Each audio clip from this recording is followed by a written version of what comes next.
ये कमबख्त हमारी बबली मौसी कहाँ से आके टपक पड़ी। क्यों काले कव्वे, क्या चल रहा है? मुझे तो लगता है कि तुम दोनों की पार्टी चल रही थी और मैं खाली यहाँ कबाब में हड्डी बन गई। चलो यहाँ से निकलना ही बेहतर है, वरना तुम दोनों ही कहोगे कि बने बनाए घर में सांप घुस गया। हाँ ठीक ही कहा आपने, चली जाओ यहाँ से। हाँ हाँ, वैसे भी कौन रुकने वाला है यहाँ पर? लेकिन मेरे दिमाग में एक उलझन थी, इसलिए मुझसे रहा नहीं गया, इसलिए मैं पूछना चाहती हूँ। जो कहना चाहते हो साफ साफ कहो। अरे दोस्तों, मैं तो ये कह रही थी कि तुम खाने का हिस्सा बराबर तो बांट लोगे ना? हाँ हाँ, हम बराबर ही हिस्सा करेंगे, तुम बस जाके अपना काम देख लो। अब यहाँ से चली जाओ, हिस्सा तो बराबर ही होगा, क्योंकि हम दोनों ने बराबर मेहनत जो की है। हाँ हाँ, मैं भी यही कहना चाहती थी। अब देखो ना, बच्चे हैं 7 और तुम हो 2। मेरी बात का मतलब समझ रहे हो ना? अब कालू कौवा तो 4 खाएगा और तुम खाओगे 3। हो गया ना हिस्सा बराबर? ऐसे कैसे खाऊंगा 3? मैं तो 4 खाऊंगा और कालू कौवा खाएगा 3। आखिरकार बच्चे चुराने का आइडिया तो मेरा ही था ना। हाँ हाँ, आइडिया तो तुम्हारा ही था, लेकिन बाकी की सारी मेहनत तो मेरी ही थी ना, इसीलिए मैं खाऊंगा 4 और तुम खाना 3। अगर मैं तुम्हें बच्चों के बारे में ना बताता तो फिर क्या तुम मक्खी पकड़ते?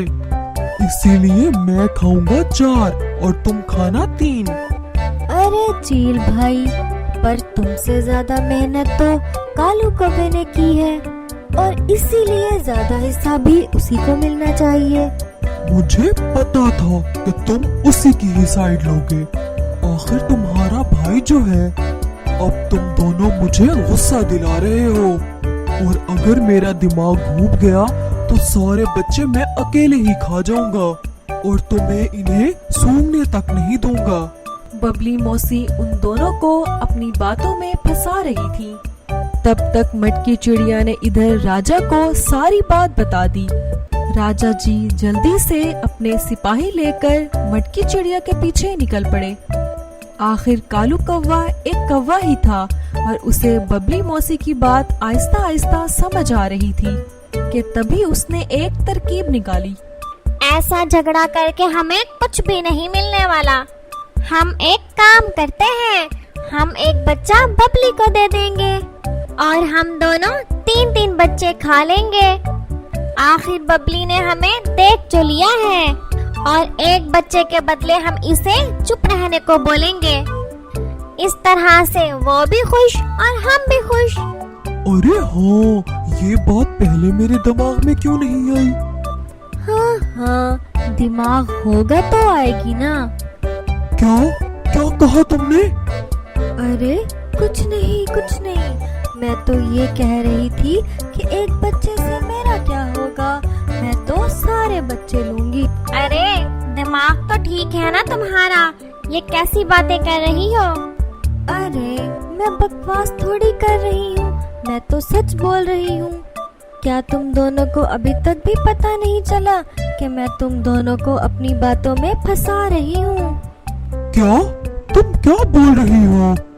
उधर देखो ऊपर, सब कुछ खुद समझ जाओगे। कालू कौवे और चील ने जैसे ही ऊपर देखा तो राजा और उसके सिपाही उनकी तरफ आ रहे थे। ओए हाय बबली मौसी, हमें फंसाकर तूने अच्छा नहीं किया, तुम्हें इसका अंजाम भुगतना ही पड़ेगा। राजा के सिपाहियों ने उन दोनों को पकड़ लिया। तुम दोनों ने चिड़िया के बच्चे पकड़कर बहुत बड़ा जुर्म किया है, इसीलिए तुम दोनों को मैं काल कोठरी में बंद करवाने का हुक्म देता हूँ। सिपाही परिंदे उन दोनों को लेकर वहाँ से चले गए। बबली मौसी, तुमने अपनी होशियारी की वजह से चिड़िया के बच्चों की जान बचा ली। हम तुम्हारे बहुत शुक्रगुजार हैं और इनाम के तौर पर तुम्हें एक नया घर देने का ऐलान करते हैं। बबली मौसी, आपने मेरे बच्चों की जान बचा ली और मैं इसका एहसान सारी जिंदगी नहीं भूल सकती। ओहो मटकी चिड़िया, ऐसे थोड़ी चलेगा, तुम्हें मुझे गाना सिखाना होगा। नहीं बबली मौसी, वो छोड़कर मैं आपको कुछ भी सिखा सकती हूँ।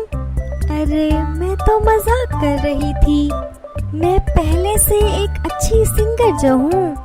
और फिर मटकी चिड़िया अपने बच्चों के साथ पुरसकून हंसी खुशी रहने लग जाती है। हमारी इस वीडियो का नेक्स्ट पार्ट देखने के लिए जुड़े रहें हमारे चैनल के साथ।